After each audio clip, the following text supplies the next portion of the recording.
I'll just start the Facebook Live.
Okay, so welcome everyone.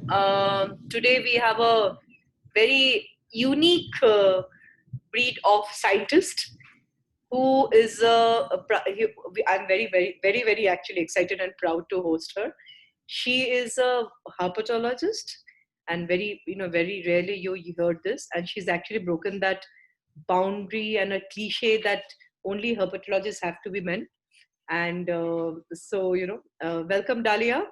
And we're all excited to hear you and your experience. And Dalia, please let everyone know a bit about yourself. Maybe I didn't do much justice with your talent itself, but please apologize for the same. Okay, Dalia, over to you. Thank you. Okay, so good evening and thanks a lot, Deadi, for introducing me. And first of all, I'd like to say I am nothing so much she's just trying to talk about. I just did a bit of study on snakes for some time and whatever. So I actually completed my PhD in 2017. That was from ZSI Chennai and with Madras University. And part of it was also with the Fulbright doctoral fellowship, which was in US in the University of Northern Colorado. And if I have to say about myself, I would say if you mention as herpetologist, that will be a real, tough word to talk about me. I mean, I am not very good at diversity of the different species of snakes that you get into news, like they get described every other day. And recently India is having many numbers of new snake species from everywhere. You might be reading about them. So my interest is a bit different, and it is more to do with ecology of snakes, and that too few species which are mostly found in and around our human habitations. I would say like farmlands or the associated habitats. So I just know a bit about those species which are like our neighbors. I mean, who are very much associated with us, who can be found around us. So I would just like to thank Heel for organizing this, and also Diadi for as a moderator. She introduced me, and all the participants here. Very good evening to you. So when I start about Dalia, there's a small message from everyone. If you can talk a bit louder. I think I can hear pretty well. So hopefully, yeah, that's it. Thank you. yeah, is this fine now? Yeah, I think it's fine. And Audible? yeah, so to everyone, Dalia would like to go through her presentation totally without interruption. So I'll mute everyone, and after the presentation, she'll take questions, and you can put the questions in your in the chat itself. Thank you so much.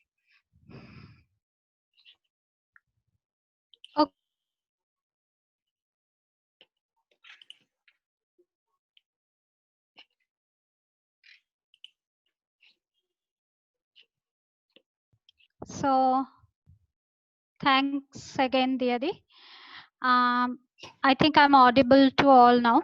And I would like to start with a bit of history, like how the studies on snakes really started in India and why so, and what are the species, and why actually people had to study snakes in the first place out of everything. So when there was the colonization, like British people came here, they found that the entire Indian subcontinent is having many different kinds of varieties of snakes, and many of them are deadly. Like if they bite, people can even die. I mean, they can have several symptoms and they can even die. So their concern mainly was to identify the venomous species which are causing the problem, because many European people, when they came here, it was a completely unknown thing to them. They didn't have any antidote. They didn't know about the species. So for that, early in the history, when we find most of the herpetologists which we find, they are mostly physicians. Like if I say it all started, I mean, mostly it started with Patrick Russell in the 18th century, who himself was a physician and also an appointed naturalist. So we know him from the famous name of the Russell's viper, the Boyer Russelli. And there were many others who followed his path and who just tried to find like venomous species and distinguish them from the non-venomous ones. And also many people who took an interest into describing the natural history of the snakes and the behavior and other things. So that's how we have got Smith, Malcolm Smith, which is said to be the whose book is said to be the Bible for the herpetologist to as a reference book. So I have mentioned here another person's name, another physician's name, Joseph Fader, who was very next to Patrick Russell for one reason, because he was the first person to do a statistical survey of the snakebite death all over India. And he could find in a year it was nearly more than 40,000 or so, which was like a huge number when they compared it to the deaths from other feral animals, which was like from tigers or from bears and so. So he introduced a process of killing snakes like a bounty. The person who is killing more snakes will get reward or so. But this actually this entire plan was sabotaged. I mean, it didn't work. They soon realized that it is not the way. And if you have to be in India, for say, you have to know the snakes there. And if you are knowledgeable about their ecology, for the habitats they're sharing or their behaviors, that would be the only way to to avoid these bites in future or so. So that is how I would say, like, the herpetology studies or the history, it all started. So to come to me, I mean, how I got interested, I would say I was uh, always, since like my higher studies and all, I was interested in snakes, and I have been trying through books and all available resources to know more about them, to go to field with the naturalists, the experts there. And in this process, I just once came to know about the Irula Cooperative Society, which is in Tamil Nadu, in the Tamil Nadu state of India, in the southern India. And there was an article in a magazine that covered actually about this Irula cooperative, and the founder of the cooperative, Mr. Ramula Swetakar. And Ramula Swetakar is a very famous herpetologist in India, and I mean, he's internationally recognized as great herpetologist, and he is the founder of the Madras Crocodile Bank, and also Irula Cooperative Society and the Agumbe Rainforest Research Station. So had an interest mostly. I was very much intrigued to see like how Rom is interacting. I mean, that particular article, it covered how Rom is interacting with the rulers, how he has known them and their culture, and he has learned the entire, art of ecology of snakes.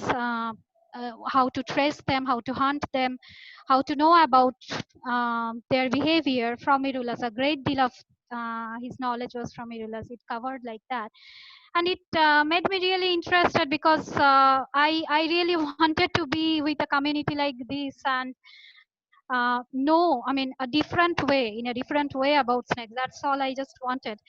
And so I joined. I have asked if I could join in any way. I had called Rom and I just went to Agumere Rainforest Research Station, which you can see here. And it was the start. So they were planning to do king cobra research on the ecology of king cobra. I joined as a volunteer, and then the project immediately didn't work. It was like postponed for a year. So by the time Ram introduced me to the Irula Snake Catchers Cooperative Society in Tamil Nadu, and I was really, I could see, I mean, how amazing these people can be. I mean, their skill to find snakes and their skill to handle them, their skill to know, I mean, all about snakes. And so my interest was like, it all started. And with some small projects in Madras Crocodile Bank and Irula Cooperative, I was mostly knowing about the four common venomous species, so far common venomous, I would say, in India, means whose bites affect maximum people. I mean, maximum people fatalities, morbidity, mortalities happen from these four species like common cobra, Russell's viper, common crate, and sawscale viper.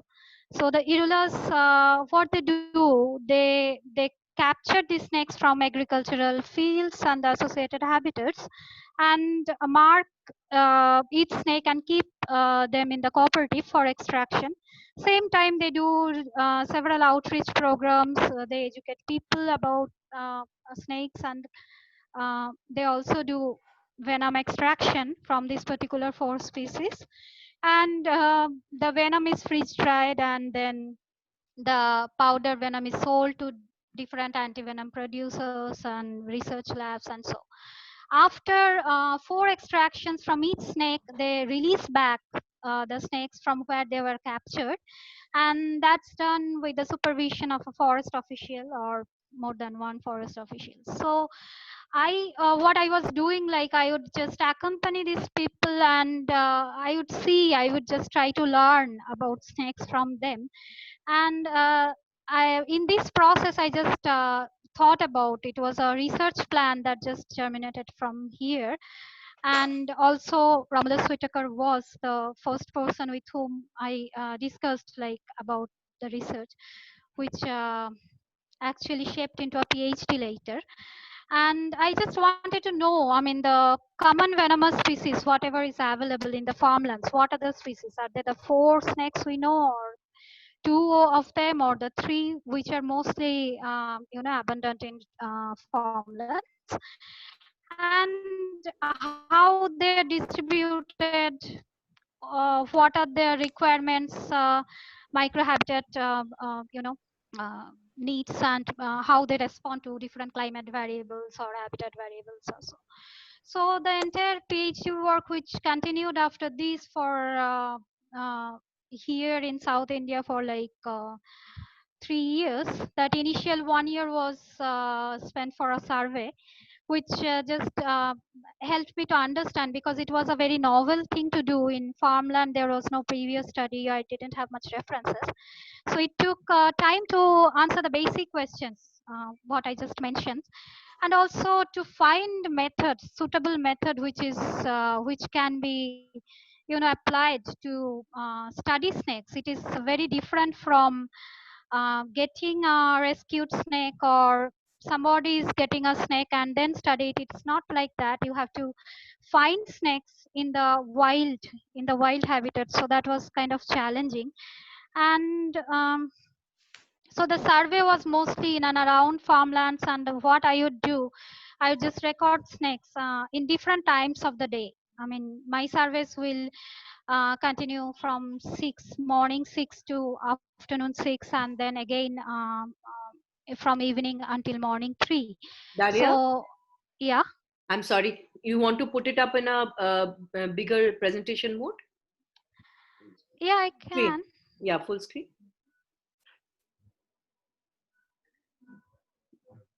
Wonderful. Thank you. Now we can see Rom better and you better. Thank you. Okay. So so this initial survey was mostly done in and around farmlands, and I will measure the details if there is a snake is observed, if a snake is found in like inside a burrow or in resting on some kind of habitat, or if it is passing. So I would be recording the climate variables as well, like the ambient temperature and humidity you can see here with the hygrothermometer, and many others habitat details like the height of the burrow, or what is the distance of the burrow from the water if the snake is found inside a burrow.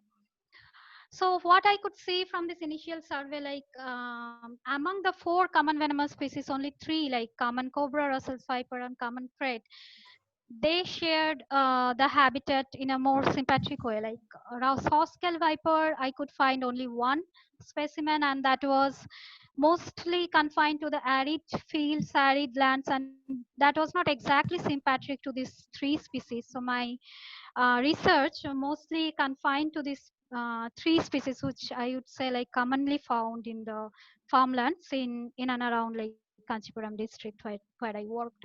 So Naja Naja, common cobra, Bangara ceruleus, common krait, and Russell's viper were my 3 study species.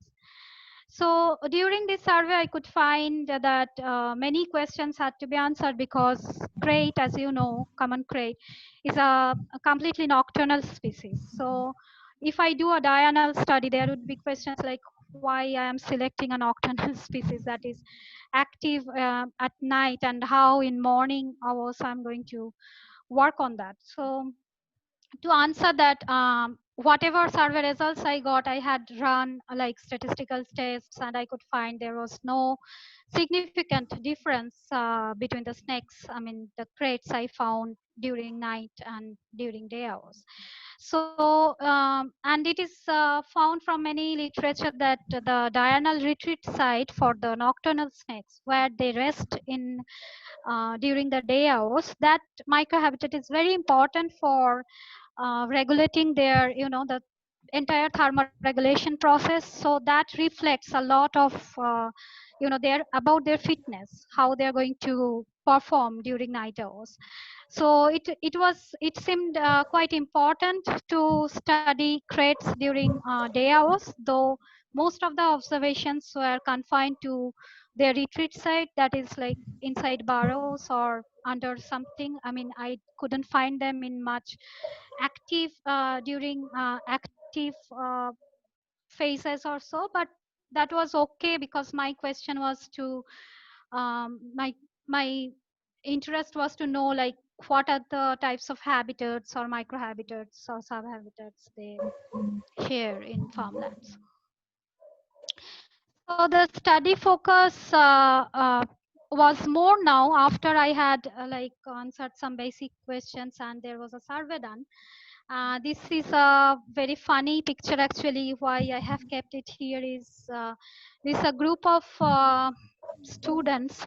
We are all trying to photograph one pit viper, which is not visible in the picture, I guess. And all of us are like just trying to focus on that snake so that we can get a good picture. I mean, it's somewhere hidden in that under that leaf and all. It was a training session. It was funded by the Department of Science and Technology. The you all or many of you probably know that it's called the Herpetology School, which was directed by Professor Sushil Datta. And I got a lot of help from all the faculties there. So what I was trying to say, my research questions were more focused now, like what can be the predictors?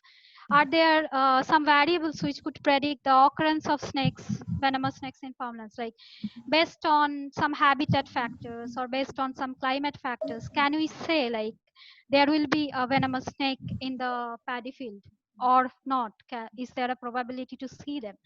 So after doing a systematic survey of for consecutive 2 years, I had some data from which I could find the results, and surprisingly, it showed like it is possible. Actually, it is possible to predict the snake's presence or absence in paddy fields, and the most the most important factor which just contributed towards their presence was the ambient humidity. Probably that many of us already know, because when we say like it's snakes are more more visible during monsoon, when there is a high humidity in air.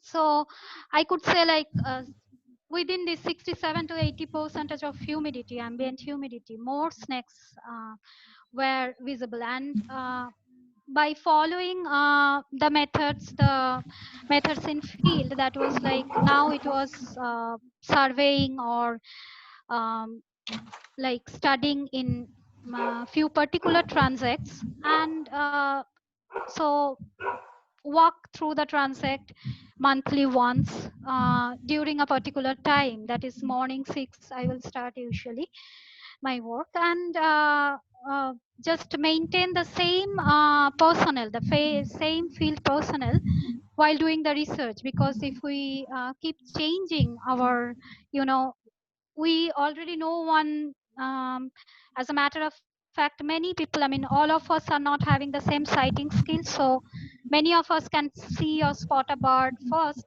faster than than the other person. So like that, the sighting skill may vary among people. So I was sure to keep the same field personnel and maintain a proper systematic method to sample the snakes. And I could see that there is a pattern, not pattern, I would say, like there were many variables that I have seen, like how they're contributing towards abundance or the number of the venomous snakes in the field. And I could find like when I compare the habitat variables, like a paddy field which is active, means where the farming is going, or it's a fallow. I mean, there last year there was paddy and now nothing, and maybe patchy, like there is partly farming is going and partly not.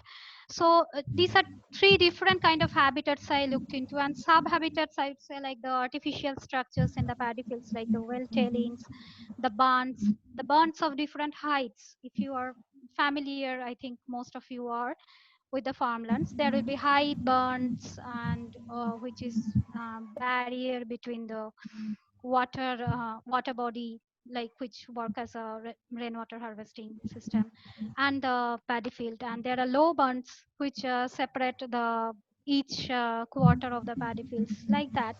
So each of these factors and the microhabitat, like maybe a snake was found, it preferred to be under vegetation or inside under the stone covers, or maybe one preferred to be inside burrows. So that all those combined factors actually contributed more than the climatic factors meaning the air, the humidity or temperature which is found in air or in microhabitat. But there was a pattern of these climatic factors, like snakes they preferred, as you can see in this plot, they preferred like a temperature of 28 to 32 degrees Celsius.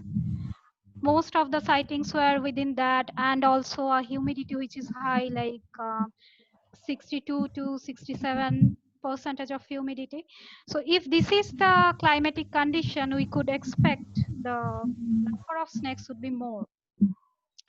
Other important findings which came from these studies were like snake abundance. I also sampled the rodents, the four common species of rodents which were previously recorded as the prey base, which these particular snakes like as prey.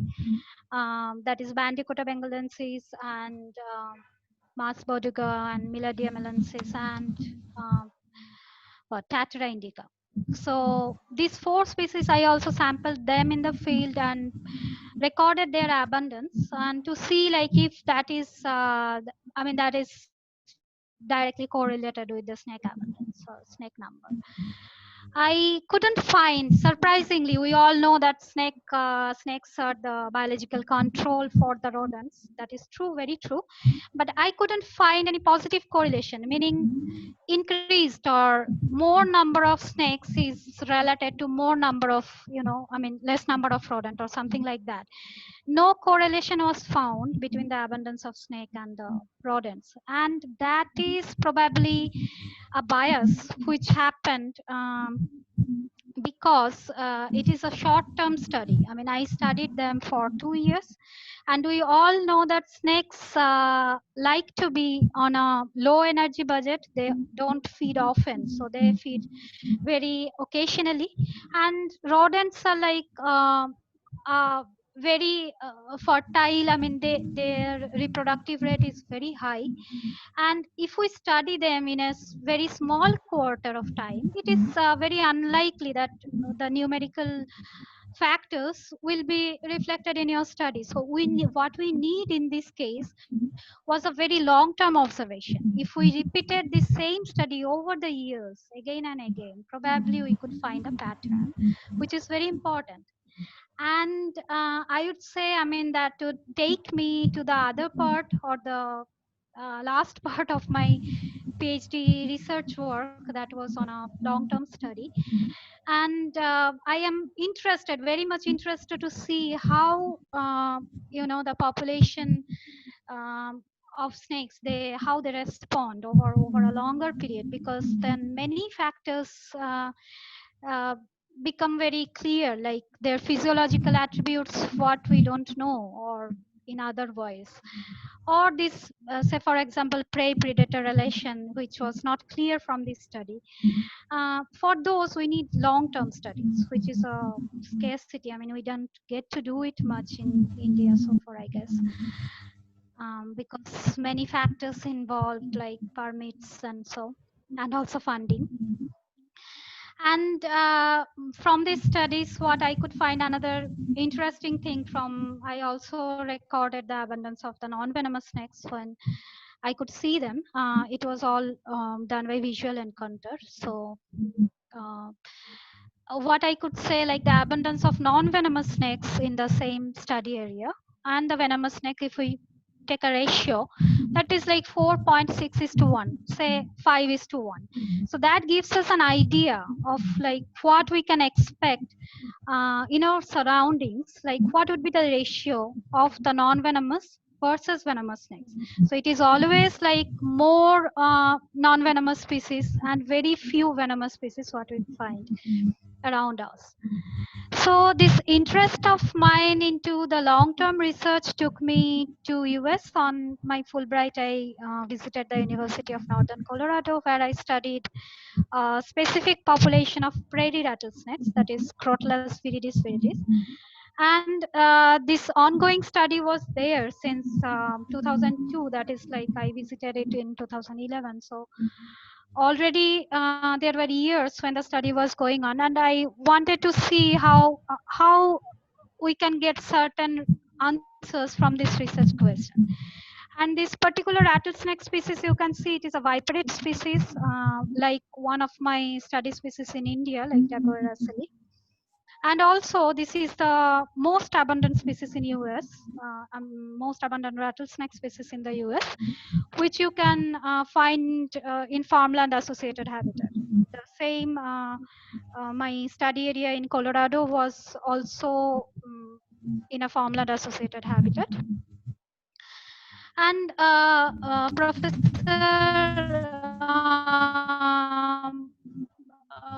Stephen Mackesy he has been monitoring this particular population of rattlesnakes for years, and I just joined into that ongoing project, like a long-term study, as I said, and I worked there for a year or so, and also analyzed the long-term data to find some answers of some research question, like how the body condition of these prairie rattlesnakes change over time, or like we may know, like in Colorado in US, it's a temperate region. I mean, there would be a huge snowfall there every year. So the snakes typically go to hibernation. And the hibernation, the concept of hibernation, what we are having in tropics, it's a bit different, because the temperature goes to like minus 20 degree Celsius at times. So the snakes, what they try to do just before the winter, they just aggregate in some safe refuge, some safe places, and they just spend the winter together. So if they're clumped in a group, they can save a lot of, it can be warmer, and it would be easier for them to spend the winter. It's because it's basically without food and without resources, without sun maybe. So Professor Mekase, Steve, what he was doing, like the typical method of studying this population was CMR, what we call like capture, mark, recapture. That is to go to the site prior to the hibernation, collect snakes in a large number, like the entire population which is going for hibernation, bring them back to the laboratory facility, the animal facility, and then process the snakes inside the laboratory. That is, measure them, weigh them, and determine their sex, and also extract venom, because Professor Mackesy is a very well-known scientist who is working on snake venom for years. And so the captured snakes, whatever snake capture we did, we extracted venom from there. I mean, he did extract, and I assisted him in the process, I would say. And then we will check the snakes if they're having any kind of pits inside them. Pit meaning it's kind of a tag. If you are having pets at home, like dogs or cats, like how the doctors would do, they will just insert probably a tag or some kind of marking process. So it's the same thing. After capturing snake, Steve, what he will do, he will just insert a small passive integrated transponder subcutaneously inside the snake's body, and it would have a particular code. So if we have the code reader, and if we have the code of that captured snake, if we again capture it, that is recapture, if we are recapturing the snake, we can understand, like we can find important information, like how much it has grown over the time. If it is visiting the same place again and again, that is called site fidelity of snakes. And if it is gravid, if it is a female snake, suppose if it is pregnant or not. So many kind of insights that can come from these particular snakes if they're recaptured.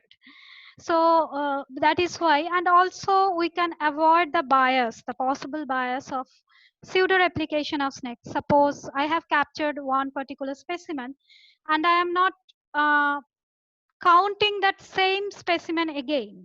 So if I mark that particular one, so I am not pseudo replicating the same specimen again in my population study. That is another reason to mark specimens.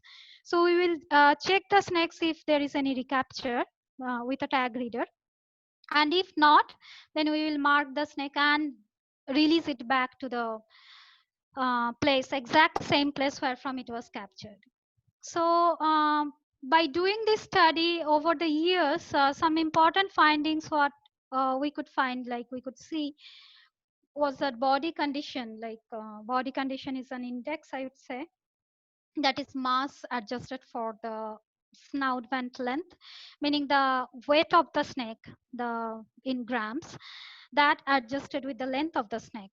If that property, it has changed significantly over few important factors like the season here are two, like fall and spring. And if there was a mass loss, significant loss over the sexes, like over males and females. So what we could find that season definitely it was more significant in mass reduction or the variation in body condition of the snakes. So post hibernation snakes were, they lost mass. And when we checked among the sexes, the male snakes lost a lot more mass than the females. So why this might happen? There are several hypotheses which probably are the reasons. And I could see from my findings that the elder males lost more mass compared to the elder females. And the elder females, the younger females, they lost more mass compared to the elder females. And many factors, if we just, when we just analyzed different factors like the length of the snakes and the different age group of the snake, like we got neonates, very small snake, up to a very a matured snake, which is like in its reproductive stage. So say for example snakes which is 30 centimeter, 26 centimeter long until 1 meter long, so a huge difference. And snakes which are like 6 or 7 grams to more than a kilogram weight. So there was a huge difference of the sample size, like we got very small to very big snakes. So when we checked all the factors, it was kind of the assumption could be made that snakes, we all know like why there is a mass loss, because if you spend more energy for something, there will be a mass loss or weight loss, right? So in this case, probably we could say two main things what snakes invest their energies are. One would be growth and the other would be reproduction, right? So for male snakes, both were important, and uh, of course for females also, because rattlesnakes are capital breeder. And male snakes, when it is growing more, there would be a mating competition, right? So it was found in many other studies, like bigger males are having a mating success also. So male snakes probably spent more energy in spermatogenesis process. That is, they tried to be successful in a reproductive way. And to initiate that, or to for a successful process of spermatogenesis, a certain temperature is required. It is like 22 to 32 or 36. So to remain in that temperature, they had to be confined probably in warmer places inside the hibernation site, which actually contributed for more mass loss. And the females, their objective is mostly to prevent any kind of weight loss, because they need certain amount of mass in their body to for the gonadal development and for the reproduction. We know like these females can even keep the embryos inside them and choose a suitable time for hatching, eggs. So they can preserve them inside, and they can just wait for the um, what like a favorable condition, a favorable temperature and other condition for the uh, reproduction and the hatching of the eggs and all. So that was an important finding from the study. And also during this period, I could know more about some other snakes as well. One among them was Masasauga, that is pygmy rattlesnake. We did some field research on this species as well, the same CMS study. And this was different because mostly we would go for a road transact, where we will survey a road during a particular time, and if any snake is crossing the road, we will collect it and then get measurements and all the details, same like predator snake, and release it back. Another very interesting snake to see in the animal facility was gaboon viper, and to handle it also while we will do the cage cleaning and stuff. So the gaboon viper, we may know like it is having the biggest venom teeth, the fang in world. So it's a huge viper. So after finishing this was precisely my PhD research what I was talking about, and even after finishing that, I was working in Orissa for a while, and not during this period, but from the very beginning also. Datta sir, Professor Shushil Datta was really, I mean, he is a real teacher for all of us who know him. And with him, I was involved in some research work in Orissa, in Angul district of Orissa, where we could see, I studied some kind of conflict situations, which is very common there. It's a village there, and there would be often there will be snake calls, what we say, like snakes have entered somebody's house or somebody has encountered in a workplace or so, and we will go for the rescue. And in the presence of the forest department officials, we will just release it back. So that conflict situation, the most I could study, it was in Orissa, and also we could see some. We had some interesting findings like this albino rat snake, what you can see here.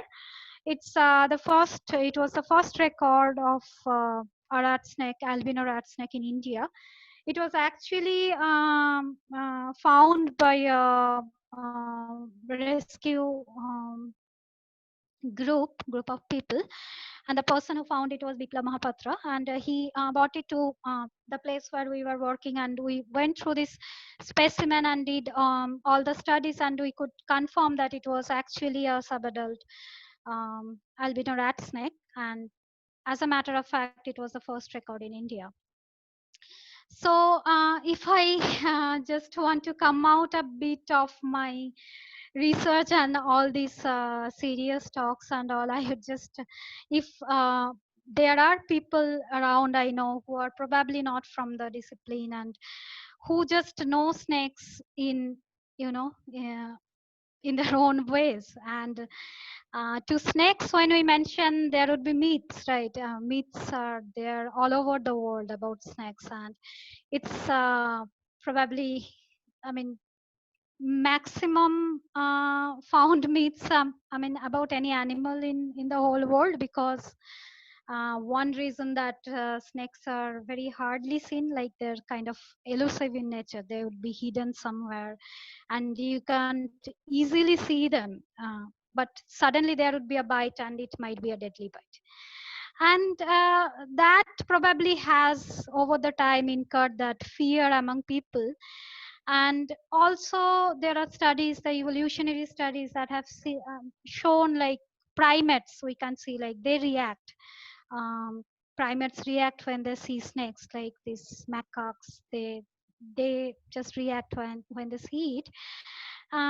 Also it is because, I mean, it is because their snake is a predator at times, like big snakes are the predators for them.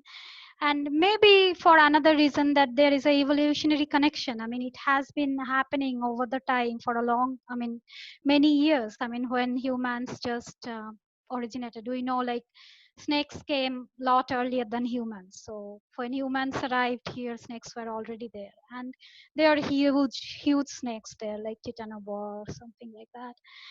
And that fear was there, and probably that fear, in an evolutionary way, it has been, you know, just built, I mean, inbuilt among the primates, which has caused, actually, which was the root cause for all these myths.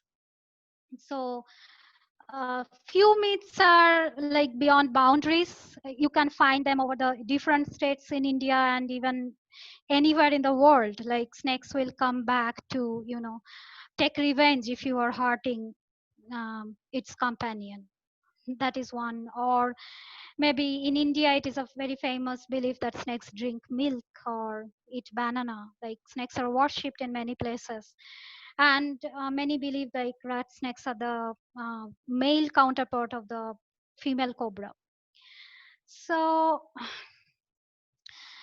as I said, like previously, I am very poor in the taxonomy or like nomenclature or systematics of snakes. So I may not be knowing the exact number of snakes which is found at present in India, because lot of new discoveries are happening all over India and very good groups are working throughout. And I would say like there are around 300 species of snakes here, and around 62 species are venomous. That is a small fraction of it. And if we see today's snake, we can just first say how we describe it, like a scale covered body, and it's not having any limbs, no external ear openings, no movable eyelids. And as a matter of fact, all snakes are carnivores, so they hunt. Some are actively, some sit and wait for the prey, and they're having many heat sensitive organs like pits, which is in pit vipers we can find them in boas, we can find them in pythons, which they use because if any warm bodied animal is passing by, they can sense it through their pits and they can just strike without a miss and catch the prey. And we also know that snakes can swallow big meals, and python, for example, many myths again associated with python, that they can hypnotize people and they can just swallow them. At times there are records of python swallowing human, but then that's very rare occasions. It usually goes for like bigger mammals or something like that. Even deers have been captured and eaten by pythons. There are records. So what how they can even though their mouth we can see like it's narrow and small, how do they swallow a bigger prey is the reason, because they have many loose bones in their mouth, and they are having a quadrate bone which joins the upper and lower jaw, and all these jaws, they are independent to each other, all these bones. So they can actually, you can see when you see a video of snake swallowing a prey, it can adjust its jaws, the lower jaw and the upper jaw, it can adjust it to gulp the prey. So hunting is the major thing, because food, you know, food is a one of the most important thing that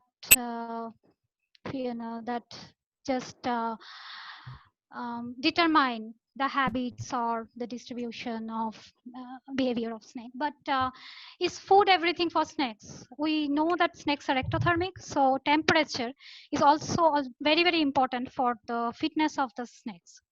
And the concept of, as I said before, hibernation, which is associated with this temperature, we know like when it is winter we see less snakes, they are less active, and they are more active in summer.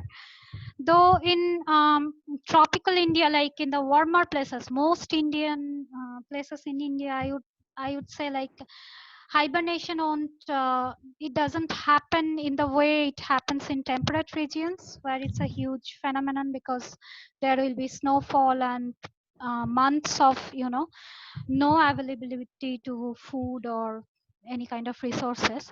So it's a huge process, hibernation in temperate, if we compare it to tropical. But the point is, for snakes, temperature is a very crucial factor, and that determines, like snakes we see basking in places just to uh, get energy. We get our energy from food, but they get it from this environmental temperature. So it's very important, since temperature is like it's a matter of discussion all over the world now. Climate change is happening, places are getting warmer, and that might affect snake population a lot. So when it comes to any person who has studied or who hasn't studied, who just say a lay person around us, to mostly concentrate on snakes, if they want to know snakes, to venomous species compared to the non-venomous. Why I say so? In this slide, you can see so many snakes are here, right? And only one, I think, only one snake is highly venomous here, that is cobra. And this lot, all other species, they are actually not harmful to human. They don't have potent venom to affect human beings. But most of the people, when they see any snake, their fear would be like, there would be a deadly bite and the consequences. So it is important that we try to know the venomous species and try to differentiate it from the non-venomous ones, because we can see many non-venomous species like this wolf snake, it is mimicking the pattern of a crate, and the behavior also of a crate. Like crate, when it will threatened, it will try to hide its head under the body, and the wolf snake does the same.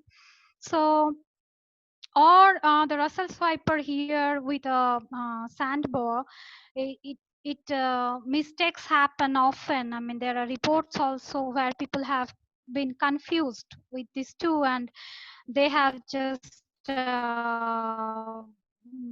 captured a Russell's viper thinking it's a non-venomous sandboa, or the vice versa. So there are severe consequences there. So it is, I would say, like, it is most important that we just try to identify the very less number of venomous species which are found, I mean, around us, not the species which are forest dwellers or found inside, deep inside forests also, like king cobra. King cobra is not much into the conflict situation with humans, I would say. I mean, even though it's a huge snake and it enters the human habitation, like in Agumbe, it is quite common. But the conflict, like the bites from king cobra, it's not very common. And or trampling a snake often, which result into a bite, that is also not very common in case of king cobra. So all over India, if we can identify the 4 most common venomous snakes, like here the common cobra, crate, Russell's viper, Oscar viper, in different parts there are different species, which is again the subject of research now, like which is a locally available venomous species. Like in Bengal, we can find monocelate cobra, Keute it's called in Bengali, and we can find this banded crate, which is highly abundant in Bengal, and it is not found other parts of India, different parts, like we can't found it in South India. So that is common species which is venomous, and which might be, it is better to know it. Or the greater black crate, Bangaras niger in North Bengal, or like Northeast, species which is locally available, venomous, and which are having a high conflict rate with human. If we know them, it is better to be cautious, or not to get frightened unnecessarily. And as we have, I just already mentioned the list of these medically important snakes, which we call the common venomous snakes, or the medically important snakes. This list has been revised. It is constantly under revision, which is trying to include the locally available venomous species, which cause more conflict, which cause more bites, and also the same species which is found in different geographical regions in India, like crate, which is found all over India, but the northwest population of common crate, Bangara ceruleus, which is found to be whose venom is found, the potency of the venom, or how it reacts to the available antivenom is totally different from the great population of South India or East India or so. Or this monocellate cobra, which is found in Bengal, for example, the venom, the composition of the venom has been found to be different than that of in Arunachal Pradesh. So Arunachal Pradesh monocellate cobra has more cytotoxic venom. That means it affects cells. So necrosis or rotting of the cells is more. And the Indian variety, the Bengal variety of monocellate cobra is having more neurotoxic uh, matters in its venom. So even though it's the same species, it's showing completely different property of the venom. So maybe a local antivenom or is needed, and if it is impossible to go for species specific antivenom, it is probably better to standardize venom from different parts of India and get a polyvalent after revising all these common venomous species.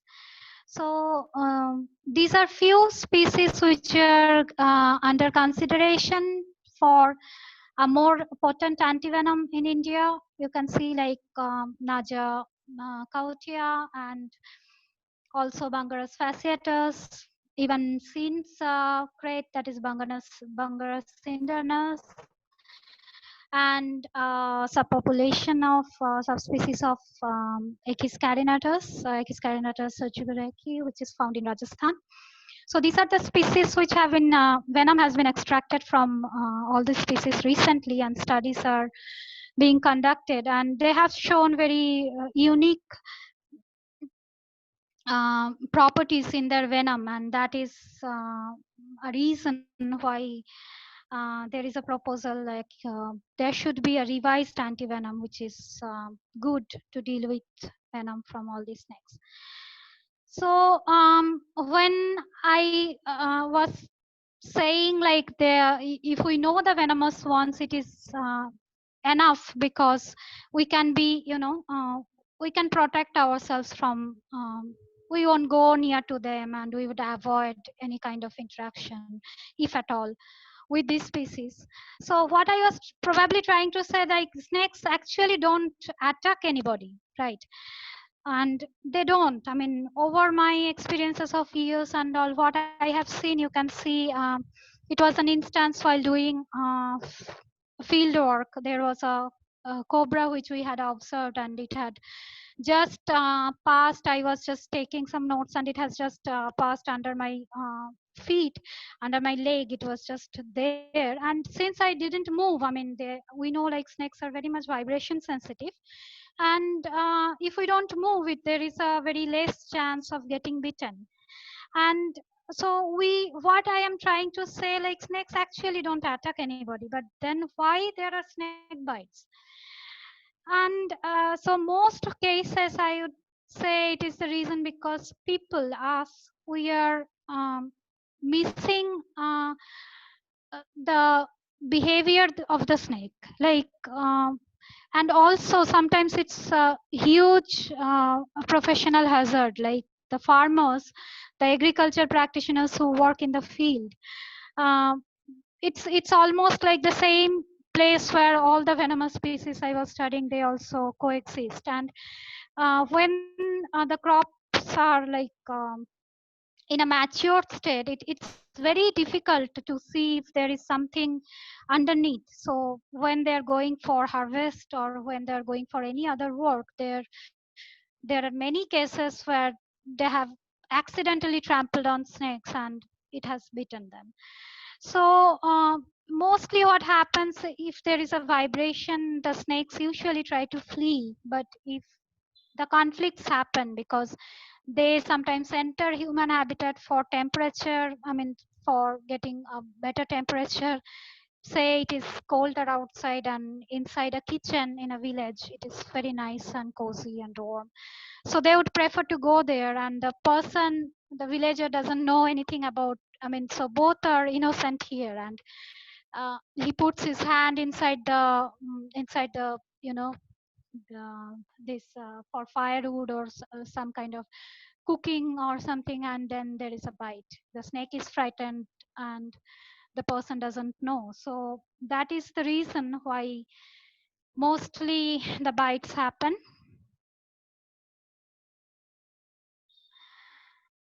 So all these pictures here, we can see baby cobra here, baby common cobra, and it is just following the movement of the hand.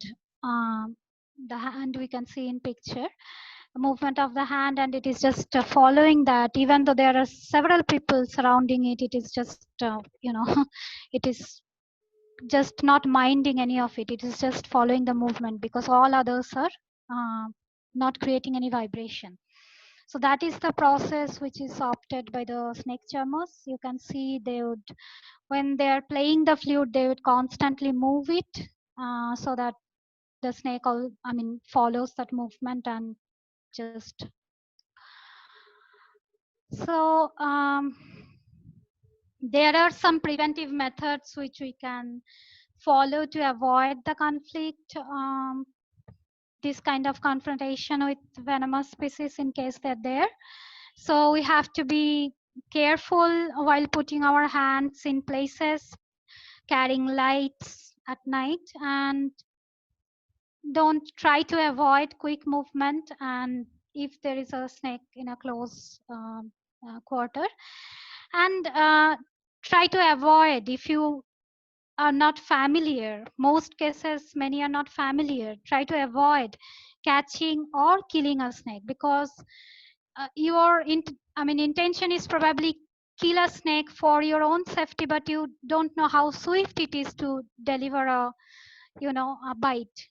So it can be a lethal bite. So it is better to let go, to try not to panic, and uh, try to understand the snake is probably more panicked than us, and give time so that they leave on their own. And if not, then there are several now there are several rescuers working in different places. There are experts, many people are now, I think, working on reptiles, and many of them know handling snakes. So wait for them. You know, like there are apps there which are working exclusively if you are in a conflict situation, like the Serpent app, which is run by the Indian Snakes. So you can download it, and there are contacts of local rescuers and the doctors, means hospitals, which can treat snake bite. So there is always a probability that a local person, local snake catcher would come and rescue the snake in a safe way. Because usually always the forest department will have some people whom they know and who knows, like snake handling. In case it is the the bite is not, it couldn't be there was a case of bite. In case there was a snake bite, there are some protocols what are we usually tell people to follow. And even though it is, I know it is very, very different if a person is getting bitten, to follow things like how the protocol says or how it is. But if we try to, in case there is an accident, if we try to follow these, there can be more chances, better chances to get cured.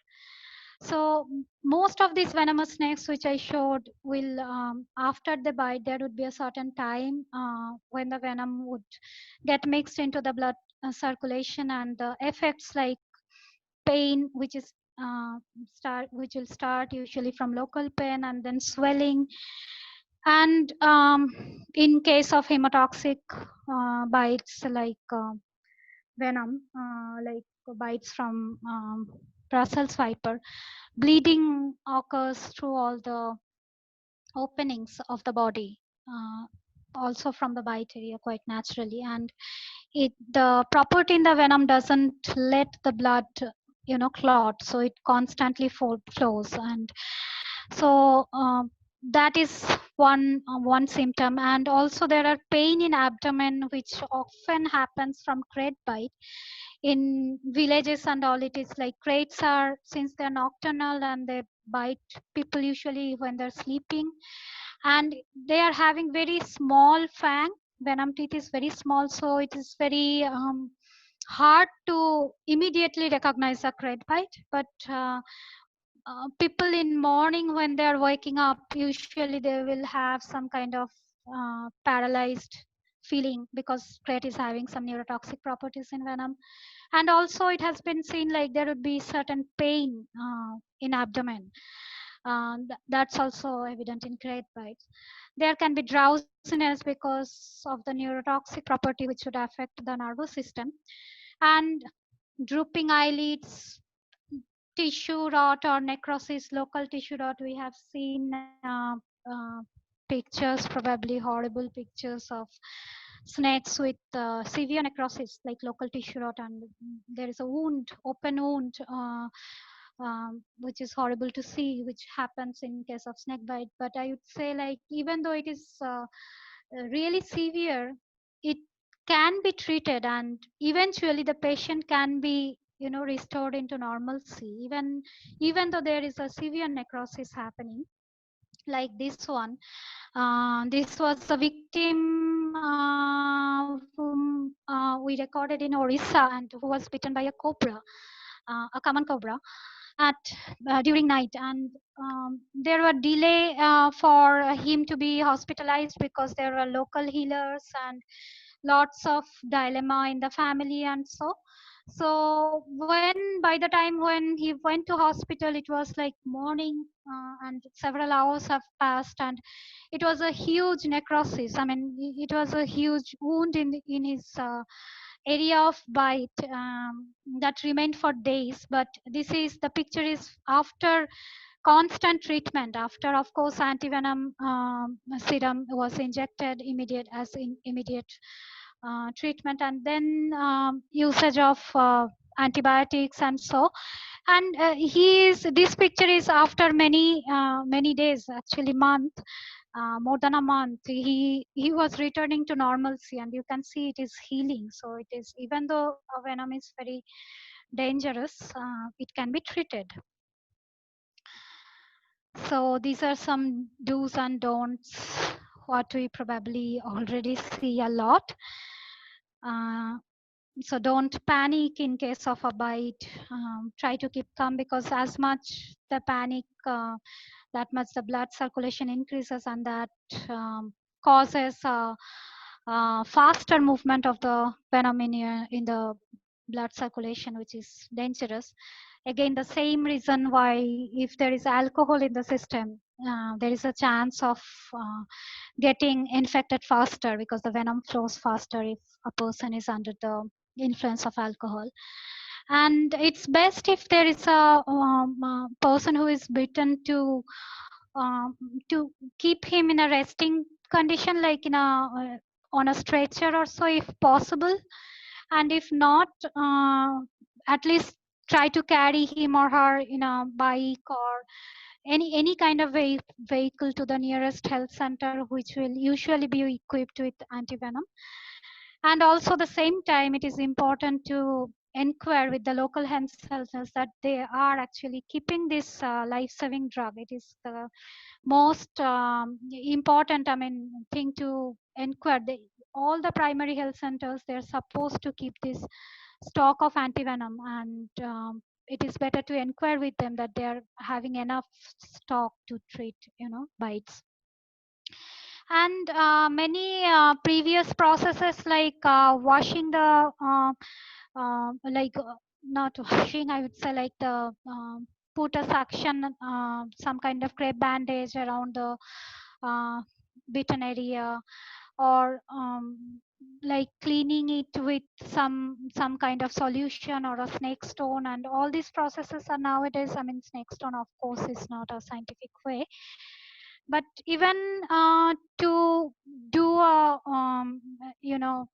use a bandage or something like that, it is nowadays it is forbidden, because it is advised not to use it, because if it is not known which snake has bitten, if it is a case of a Russell's viper, which the venom is totally different from a cobra, there is a high chance that there will be a gangrene, because maybe the tourniquet, it is not having the enough pressure, the suitable pressure which we actually need to give. It is probably tighter, or uh, something like that. And so it is highly advisable that don't go for any such like first aids. But maybe the bitten area can be washed with detergent powders, like we do in case of dog bites also. So that is possible. But if it takes long time, for, I mean, it's the best way to, as early possible, um, take the affected person, the victim, to the nearest hospital and go for a treatment with antivenom. So when we are panicking about this snake bite, and which is killing a lot of people around, and why people are so much, many cases, there, the reason to, kill snakes is like snakes are deadly. So here is a simple comparison of like how many people die out of, road accidents, which is a huge number you can see. And that's a manifold more than snake bite deaths in India. So basically, for people to get agitated about snakes, and it just because few snakes are venomous, it doesn't show the reason.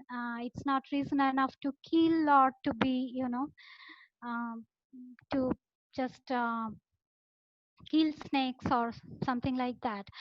And snakes are there already, I mean, before even we came. I mean, they were there, and it is frankly to say, like, their place to stay. And if they're not there, there will be many kind of imbalances in the ecosystem. The prey population, rodent population will have a spike, and there may be plague, there may be rat related diseases, which is controlled by snake.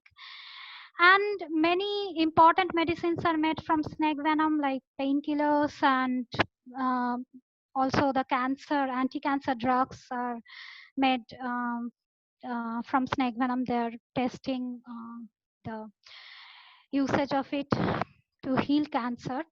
So if we are trying to live in a harmonious way with snakes, try to consider them as our neighbors, which they are actually.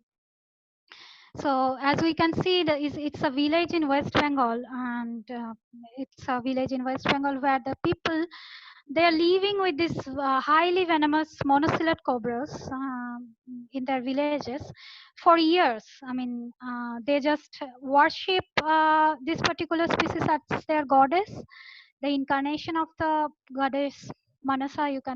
Like, she's the snake goddess of Bengal. And they don't kill or they don't harm this particular snake. So over the years, this species has forgotten. I mean, it has adapted, has been adapted not to react to any kind of disturbance, like seeing a human in close counter, or even like a dog. Or and even the dogs in that village, they are adapted not to react when they see the snakes when they're entering households and all. And even though this species is a highly venomous one, and villagers are living with this for years now, and they take their necessary precautions. And they say there are not many snake bite death cases from this village, I mean, which should be the case. So I would like to just end my long, maybe boring talk about snakes, saying that they are actually beautiful organisms who are around us. And if we try to know them and try to save them, it would be wonderful. And actually, they have their own right, to be in this ecosystem, just like us. So there shouldn't be any question like why venomous snakes or snakes should be there. So with that, I would like to Thank end you so much, my Dalia. It was really presentation. informative. Thank you. And there are some questions, Dalia, and I think Sure. we can open it to questions. So we can start with Dalia. You want to see the chat window? Can you be a bit more louder? I mean, I can't. Can you hear? Can you hear me, Dalia? It's very feeble, but yeah, okay, please. Yeah, I'm saying there is a. You can see the chat window, Dalia. There is a question starting with the Yeah. It came from Facebook. Just check the chat window once. So actually, Do you see the chat window? um, Down in the panel, you'll see participants chat. just a moment.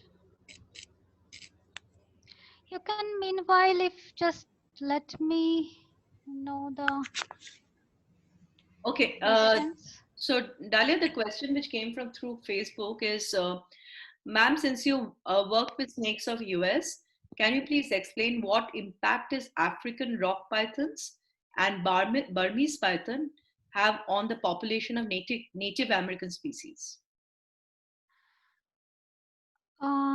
I'm sorry, I have to ask you again the questions. What is the effect of Burmese python and rock python? On Native American species.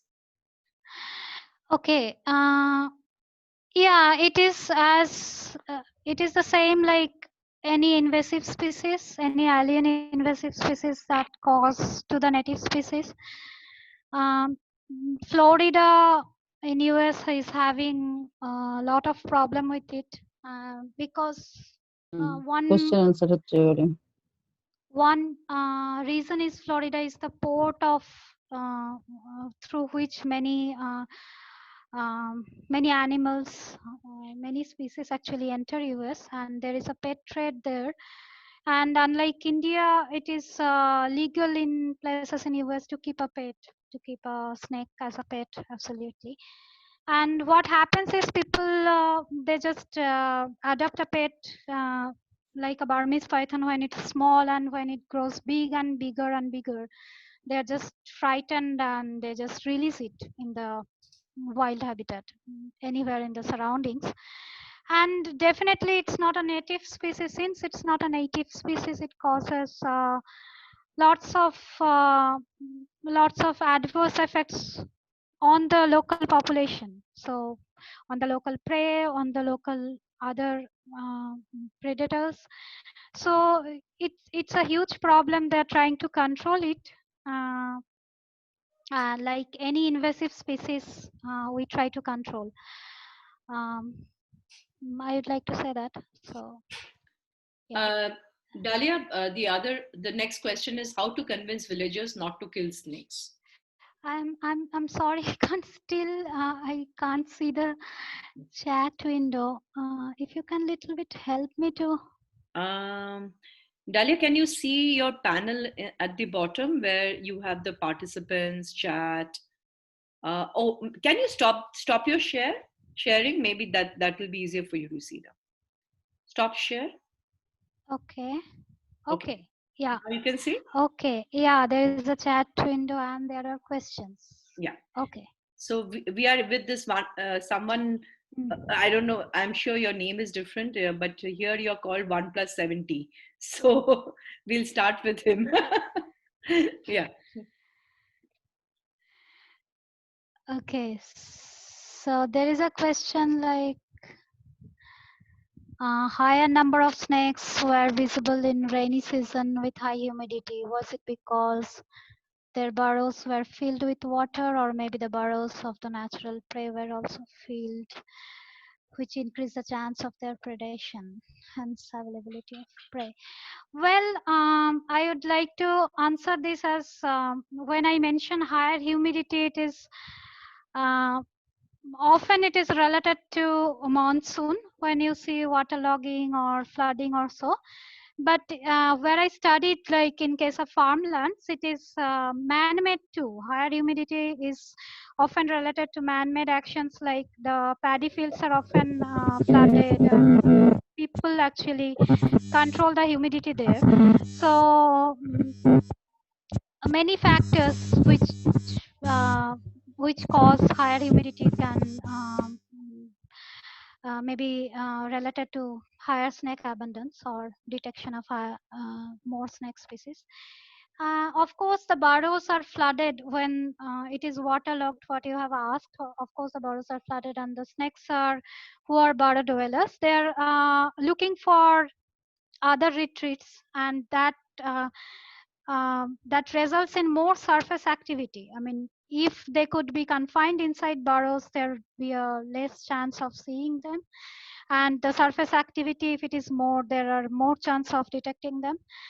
And the prey species, I would like to say, like rodents are usually higher in number in paddy fields during the harvest season. Harvest again is not during the monsoon, so it is not exactly correlated because the prey species is out, and for that the snake is hunting.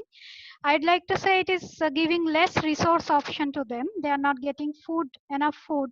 Of course, it is because it's not harvesting season, and there are less prey, and their retreat sites are flooded. So that makes more surface activity and looking for more shelters, which cause more detection of snakes. So is that clear? Um, Uh, is the answer that- clear? yeah, Dalia, yeah, other question was how to convince villagers not to kill snakes. Hello, Uh, Dalia. How to convince villagers not to kill snakes? Well, it is a tricky question. First of all, it is. I think it is not a very fast process. It is more important to know the psychology of the villagers before saying them anything, because sometimes probably they are very badly affected by the snakes, and sometimes it's fatal. The bites are fatal in a remote village where they don't have any options. So we can try to convince, and in many villages, as a matter of fact, farmers, villagers, they're aware of snake. They know, they are aware of venomous snakes. They know which are the venomous species and which are not. So it is better to tell them, give some examples of some villages which are also remote, and people, if they're trying to live in harmony, if they're trying to keep a distance with snakes, and try not to panic, I mean, that would be a reason to tell them that snakes are actually not coming to attack them. It is happening as a mere coincidence. I mean, it is happening because both the parties here are mistaken. I mean, both don't know what to do, right? The snake is panicked and the person don't know a snake. So to ask them to know more about snake would be better, rather than, I mean, if they have a confusion in case, and to tell them that you already know rat snake is non-venomous. Most of the villagers know rat snake and they know it's non-venomous. There is basically no reason to get frightened, I mean, about it. If possible, to do some kind of awareness programs in the villages to show, like, actually the non-venomous ones are harmless. Some capacity building program with the forest department, with the healthcare facility, and with the villagers. And when they come to know that a snake is actually not harmful to them, they usually don't kill it, I mean, instantly. So they try to avoid the situation. They would go for another option. And also, it is important when we are going to advise or request them, it is important to make sure, like, in case of bite, they are treated properly. It is very important to see the local healthcare facilities having enough antivenom in case there is a bite. So when a person is losing a person is losing life. I mean, that is, nothing is more important than that, right? So it is very important that there is the backup is very strong. If one can, determine that, I think the conflict situation can be less. Okay. Shaurya, I think it is you who is 1 plus 70 who asked this question. So you would like to ask Dalia, because Dalia just told you about how we can help the villagers. Mhm. You can unmute yourself and talk also. Hello, can you hear me? Yeah, please. Okay. I've tried to convince villagers with trying to tell them how snakes can help us with like eradicating, but still they're not willing to change their mentality. They have that so much in their head that it's going to kill them as soon as they see any snake, they just kill it. Okay, may I know with whom I am talking? Yeah, from Mysore. Okay, this is no, the name. May I know your name, please? I'm Shaurya. Okay, you are Shaurya. So Shaurya, you are trying to convince these people for like how long? Say for example, how long you have been dealing with this situation? Are At least, you like this is my relative's village. I go there often, and I try to educate my own relatives of how snakes can help us, but it's more like it's gonna kill us. It's going to bite us. We can't do anything. So they have that kind of mentality. I'm not getting how I can help for this situation. have you tried of any awareness program there to show like how snakes are not actually dangerous, what people's perception is? Have you tried that, like to show how the non-venomous snakes are actually not dangerous, and there are more number of non-venomous snakes in the surrounding than venomous one? Did you try that? Like, is there a rescue operation? Have you rescued snakes from the households there? I've done that. How can I do that? How can I contact forest officials for this? I from which part of India you are talking, Yeah. please? Hello. Hello? I'm from Karnataka. Okay, okay. So I am sure there are forest officials nearby. I mean, you can directly contact them and inquire if there is somebody who is involved in the snake rescue operation. Okay. Usually, forest department will have their own people, or they would know somebody who is involved in the rescue operation.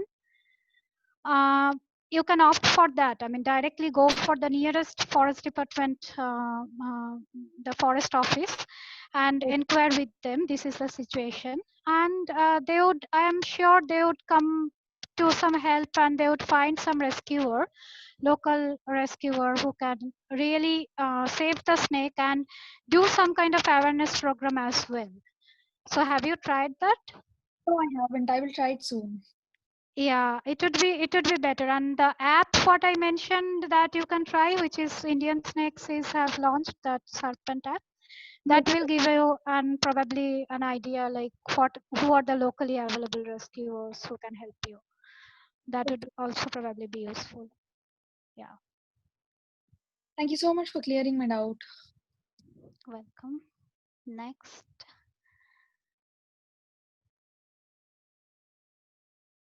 Uh, okay, so I will come to the next question. When the snake bites, is the venom delivery voluntary? So this is from Karuna Panja. Okay. So when a snake bites, the venom delivery is may not be voluntary. Sometimes the snake can control over it. May have a control over it. Like we have heard about dry bites, right? Like it happens mostly in case of cobras.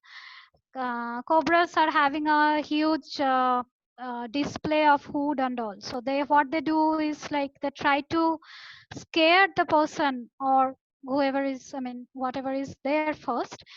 And since venom is a very important component for any snake, they use it for many things, including digestion of their food. They try not to waste it. So basically, snakes don't bite instantly. They would try to, find other ways. And in case of cobra bites, we can see like many cases, the cobra is like hitting on the person, on the object, but it is not delivering the venom. So that is possible that it is not inflicting the venom inside the body of the victim. That is possible.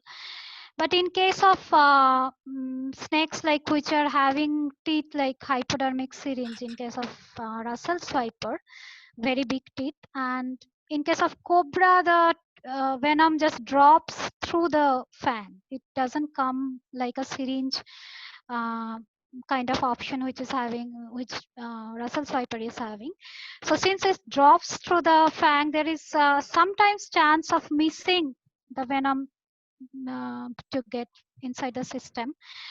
And in case of Russell viper, if the bite happens, it is almost unavoidable. The venom, it can't be controlled. The venom, of course, will enter the blood system because it works just like a syringe. So in case of vipers, there is rarely, there is, I would say, like no dry bites. When it bites means the venom is already inside the system. Next question. Dalia? Yeah. A lot of people would like to know whether they can, if they have an interest, become a snake rescuer. For that, if there is any license required from the forest department. Well, yes, because nowadays there is a system for people who are involved in rescue rehabilitation. Um, if they want to work with forest department, they get kind of, I won't say it's a license, but they get kind of a card and acknowledgement, and they're licensed, in other words, to do the rehabilitation program. And since capturing snake is not legal in India, I mean, uh, that way, uh, random practices of rescue and rehabilitation is not encouraged, actually. And anybody, if they are trying to get a license and do the rescue, I think that is also not possible. It needs certain amount of expertise, and I think they will get, consideration of the experts from forest department or other field if they're eligible enough to get the license, or not the license, I would say, like the permit to do the rescue. Thank you, Yeah. Dalia. I think there is a question from Deb Goswami, so you can. So shall I go to the next question? Yeah. Vaccination possible like polio or other diseases in childhood? Okay, which can help in later stages. Unfortunately not. Snake bite, when it happens, only then it can be treated. So we don't have any kind of vaccination available right now, which is like we can take it and get immune to snake bite. No, we don't have that kind of any vaccine. So the next question is Deb Goswami. I found sometime AVS doesn't work that much as that was made in some other part of the country. Is it better to use local AVS to treat snake bites? Okay, well, it is a big question to many, ongoing researchers in India now, and it may not be that easy to answer. Like, first of all, you may not get a local, local AVS to treat snake bite, because you have to depend on whatever AVS available in the medical facility. One can't personally store AVS. Usually, all the primary health centers and hospitals, they are licensed to keep AVS. So it probably it is not our decision or our choice to get a AVS which is locally found, and there is I think no such option now open to us, like we can opt for a local AVS in that way. But there is in fact many cases which is happening, which has been happening in India, where AVS is not working against the bite, and that might be for many reasons, various reasons, and that starts from the person who has been bitten, because each person's immunity is different, their reaction, their fear psychosis, the entire physiological process is different. And of course, as I said, like many species which are having different geographical distribution, and they show different venom properties. So the AVS which is available locally may not be effective against that particular species. So we at this current moment, we don't have anything to do other than opting for the locally available AVS, even though it is not that much useful, maybe. Okay. So the next question is there any chance of interbreeding? If yes, what is the consequences? Okay, so interbreeding, you mean like say for example between common cobra and monocellular cobra, and what is the consequences? Okay, so when we are that is the definition of species. When we are defining species, they are actually reproductively isolated, so interbreeding shouldn't happen.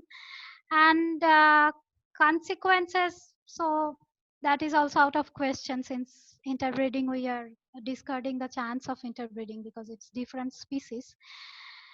In laboratory condition, like when there is a pet thread, there are many cases of mutations, which is like trying to create a particular color trait of a snake, like which happens with ball python a lot in US.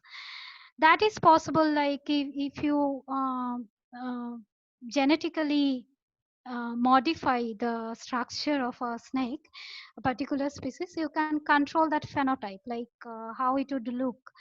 But when it comes to interbreeding, it's again, it's I think not possible when there are two different species. Okay, so next question is, in villages, people say that if crate bite, there is no medicine for that, so that they kill it. But how to stop this, how to convince these people that not to kill? Okay, so again, the same answer, like when you are in a village, you have to give priority as well to the villagers, because as I said, as a matter of fact, many villages are in a very remote locations, and if you can put yourself into their shoes, if you are living in a condition, suppose in a village which is having very less option for medication, which is not having, say, electricity most of the times or at all, and you are getting to see people dying out of crate bite because it's happening at night and morning, they're just dead.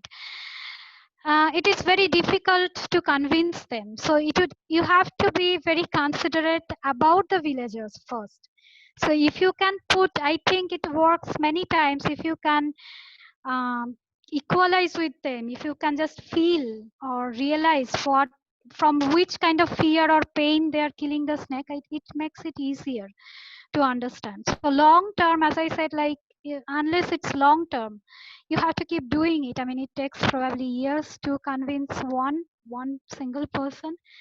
So we can't always blame people who are killing a very highly venomous snake, because they are probably doing it out of sheer, to save their life, and it will take time to convince them. But definitely, if you are into it and patient about it, I am sure like it is possible over the time. Okay, so Punarbasudha. Okay, share it myself. Possible to get the recording. Is it Punarbasudha has asked if it is possible to get the recording so that Diadi will know. Diadi, is it possible to get the recording? Hello? Okay, so that I will leave to the moderators or organizers. And okay, so they can post the recording in YouTube and Heal group in FB. Yes, Yes, it will probably be yes. available. Yeah, this is totally recorded, and we will post it on YouTube, and it will be shared on the Heal page, so anyone can watch it anytime, and it might take a day or two. That's it. Okay, thank you, Dalia. Punarbasudha. I'll talk to you later. Welcome. Very nice to have you to attend your lecture. It's okay. If I know earlier, then I could circulate it to my students also. Okay. So I will share the link to my students. Okay, thank you. Okay. Continue. Okay, most welcome. So, who else is there in queue? So I would come to Deb Goswami, who has asked like, what is the difference between the behavior of monocled and spectacled cobra? Do we need to be more cautious while working with monocled cobra? Well, the behavior wise, I am probably not the very, exactly the person to say what is the exact behavioral difference between two species, when there is I can say like there are a lot of differences in behavior even in between two individuals of the same species. That happens, like maybe one snake is acting weird and it is trying to bite again and again, and the other snake is trying to flee. So it is very hard to say even the behavior of the common cobra in general, or the behavior of any species for that matter in general. And also I would like to say like I haven't studied a lot on both the species. I mean, if I have at all studied, that was on spectacle cobra. And monosled cobra, what I have seen, that is very intensely I have seen in this village in West Bengal, where they are very different and very docile. And the villagers themselves have mentioned to me like this particular population which is inside the village, they are much more docile than the monocellular cobras they get outside the village, which can be maybe a myth, may not be a myth. It all is open for more research, more observation, and repeated survey. The question what you have asked probably would be answered best if you are keeping lots and lots of snakes of both species in um, in a confined place and keep observing their behavior, or else it would be I can't say like monocellular is more aggressive than binocellular or something like that. I don't have any I mean so much of research finding or any kind of data that can support that. Okay, so I would come to the next. Sukanta. Okay. This is Deb Goswami here. Okay, hi. So yes. Actually, for the last 6 months, I'm reading or learning many things about Indian cobras, especially for the monosled and the spectacle cobras. And sometimes what I found that monosled cobra, they are tried to spit venom also, like this cobra, which is not you do not find in the spectacle cobras. So I think the behavior, what I mean about the behavior, they are differently reacting when the people there come to nearby the snakes. There are different type of the reacting procedure is different for the monocellular and the spectacle cobras. Well, I appreciate your observation, and in fact, there is some scientific publication on the spitting behavior of monocellular cobra, which has been made, which has been communicated, and it's a wonderful observation. Actually, it's very unique, and since it's a peer-reviewed publication, there is enough scope to believe that there is some kind of spitting behavior in monocellular cobra. And what I try to say, like, I have very few experiences with monocellular cobra in person, in general, because mostly I worked in South India. I worked mostly with common cobra, binocellular cobra, and I don't have enough data, or I don't have enough experience to comment anything on this, to say like monocellular is more aggressive than binocellular. That is what I wanted to say. Yeah. Okay, thank you. So, may I go to the next question? Can we put camera trapping in crop field to give us location? Okay, first of all, this is Saroj. He has questioned, can we put camera trapping in crop field to give us location? First of all, the question is bit unclear, like you want to get the location or you want to get information on the particular species. Anyway, camera trap does give you the location information as well.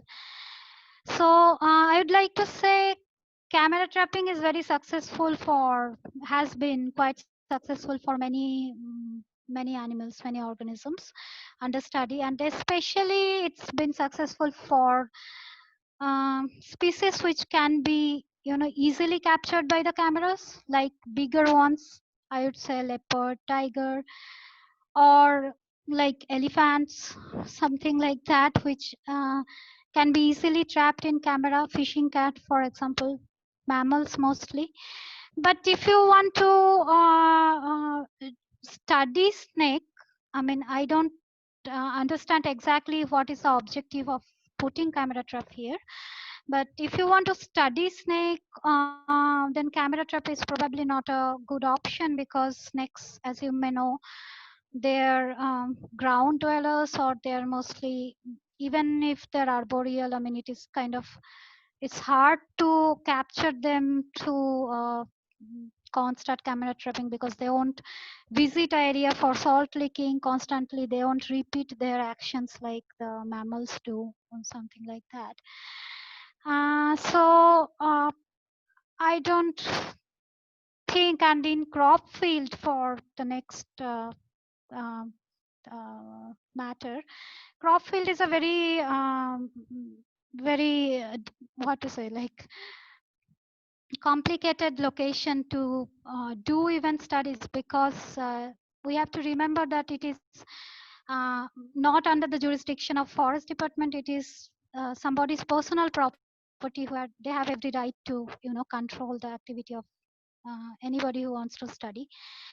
And with permission, even if we do, if we want to study snakes, and if people, locals, they know that you are studying snakes, it creates a lot of problem. So it is better to hide that you are observing or studied snakes in crop fields, and do it rather than showing it to people, unless and until they are very much familiar with the species or with snakes, and they like it, they're okay to allow it.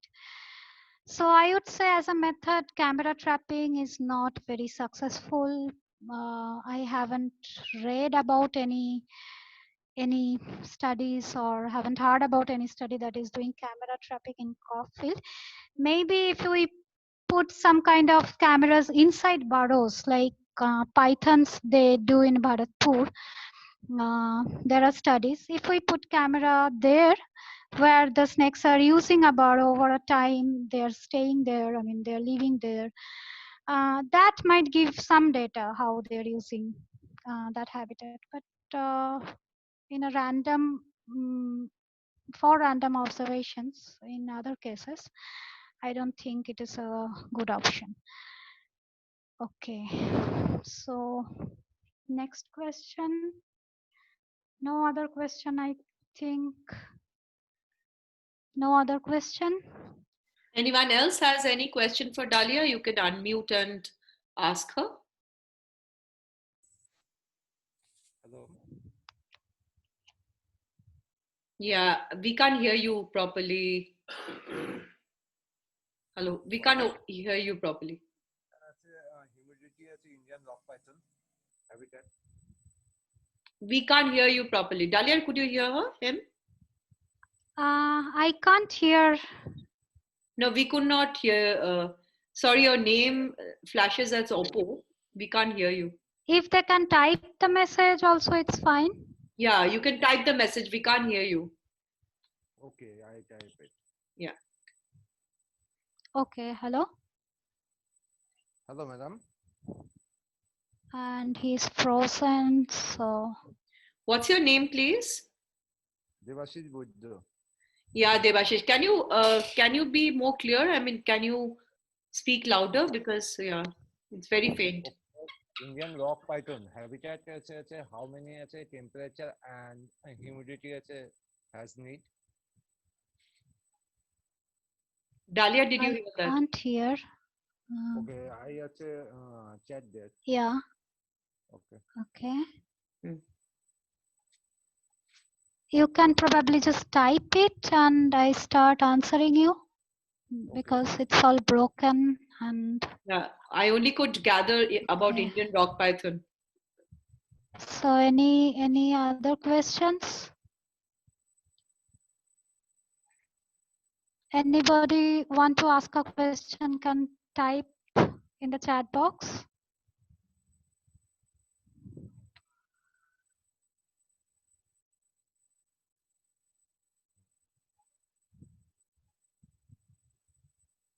Okay, this is Deb. And what is your question? I'm not clear. So I will go to the next question. What is it? Indian rock python temperature, humidity. I am sorry, the question is not clear to me. Indian rock python temperature, humidity need you wanted to ask what is the temperature and humidity requirement of Indian rock python? Is that correct? Yes, madam. Okay. I am not very sure about it. Like there are some studies on Indian rock python which has been done in Bharatpur, which is done by Ramesh Chinnaswamy, and there are some publications available. If you are interested and if you share your email ID with me or with anybody, I can just try to find the publications and email you on if there is some information on the temperature or humidity preference of Indian rock python. Okay, so I got it, and just a moment, I will. Dalia, it would be great if you could share your email ID, because there are a lot of other people who wanted to ask you a few things. Okay, it's the same which is with where he Can you has shared. Type it here so that everyone can maybe get the email IDs. Type it here, right? Yeah. Thank you.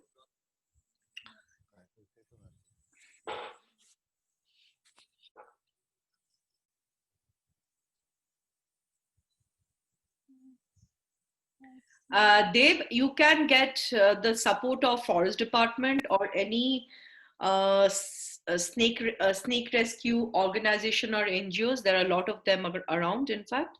This is to answer to your question while Dalia is typing her email ID.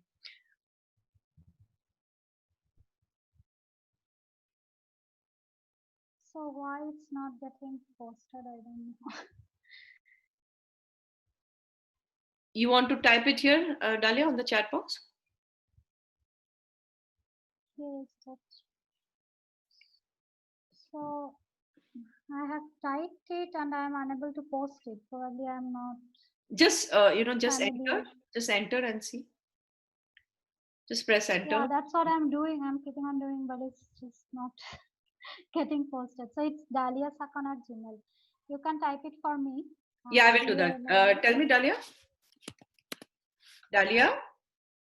Yeah, I'm not able to. I'm hitting enter, but it's just not getting posted. No, you can tell me, Dalia. Dalia, can you tell me the whole thing? Can you tell me the whole mail ID, Dalia? Yeah, it's daliasakon@gmail.com. Oh, Sakon, right. Okay. DALIASSON, all small, no gap. Right? Yes. Exactly. Okay. So everyone has Dalia's email ID now. If you can shoot questions to her, and I would like to call upon Shubhro. Shubhro, can you unmute, please? So Shubhro Shubhro Jyoti Chatterjee is also a very passionate herpetologist, secretary of HEAL, who is the organization, our organization itself. Shubhro, can you please unmute? I would like Shubhro to wrap it up for Dalia's session. Shubhro?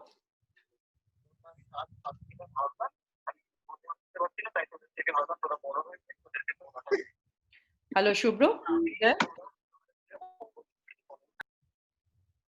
I can't. What is wrong with you guys? Why you unmuted me?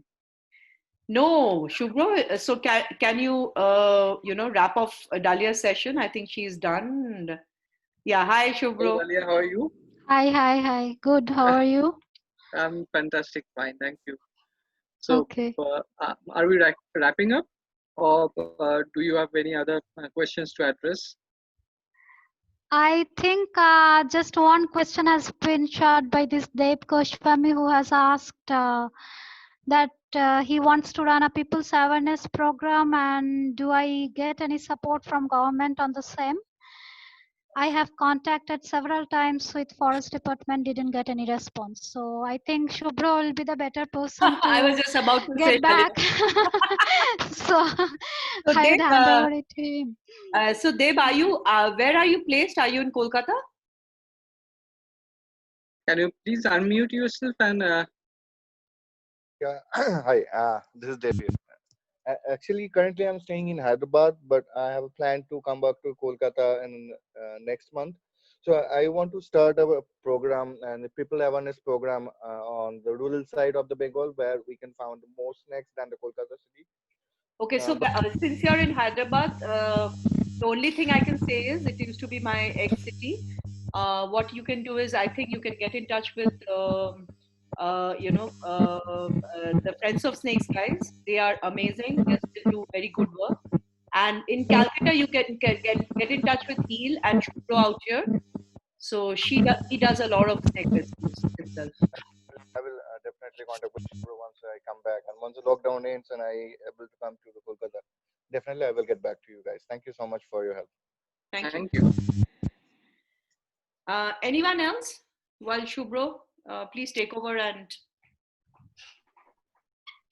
I think Dalia has addressed everything, and it's a fabulous session with Dalia. And I personally am very glad to see Dalia online, because it's a rare occasion she comes online and she interacts with public like us. So it's a real pleasure. What do you mean by public like us? You know, Dalia, I couldn't just post you because I was a little bit busy, and at the same time my network is not working well. The entire I'm running on Jio, and my broadband hasn't come in. So, and so can we expect you to come back in West Bengal and do some work together? So that we. It's not a question of coming back and being somewhere. Like, if there is an option of research that is, I think, global nowadays. I mean, everybody does research from everywhere, all over the globe. So if there is an option for of research in West Bengal, of course, I am very much interested to do that. I tried doing it, but I didn't get a proper grant. Then I didn't get permit, and there is many constraints, and of course, I mean, if I am okay with all these things, I am anytime. I would I love can to assure go. you that now Diadi in the recent scenario, and she can procure some kind of anything from the forest department. So Shubhra, now you're being over ambitious about me. no, I know her capacity very well. So she is very close with the forest department, and needless to say, with our HOF. So she is very well placed in our forest department, and she is one of the most prominent head when it comes to person outside the forest department. Okay. Okay, that's a lot. That's a Dalia, great. Dalia, forget all of that, but you're definitely welcome because such talents are very rare to find. And as I've been saying, that you're a very rare breed of a woman, and we are so proud of you, in fact. Oh, thank you so much. I'm overwhelmed. I'm very glad to know like there are options to do research in West Bengal. I'd love to do that sometimes. Thank you. Thank you very much. Okay. Mhm. So should we conclude our session? Yeah, I think people are getting too bored now. It's been a long time. Absolutely not. Dalia, have you seen the amount of appreciation which has come on the chat box itself? Yeah, I can see, but since it is like I think that might be a bias study. So yeah, I am very glad to see people are happy to be here, happy to follow the presentation. So okay, but okay then. Yeah, it was very nice interacting with all of you, and thank you so much to Hill to organize this. It would be a pleasure to do anything like this in future. And so all the best with your works, what's going on at present, and let's see afterwards. Bye. Bye. Bye, everyone. And just a parting statement. Tomorrow we have Sweta, who has done a fabulous research with leopards in Himachal Pradesh. So please tune in, everyone, for our wrap-off lecture webinars on women in conservation. Thank you so much. Have a great night. Thank you. Thank you. You too. Bye. Bye.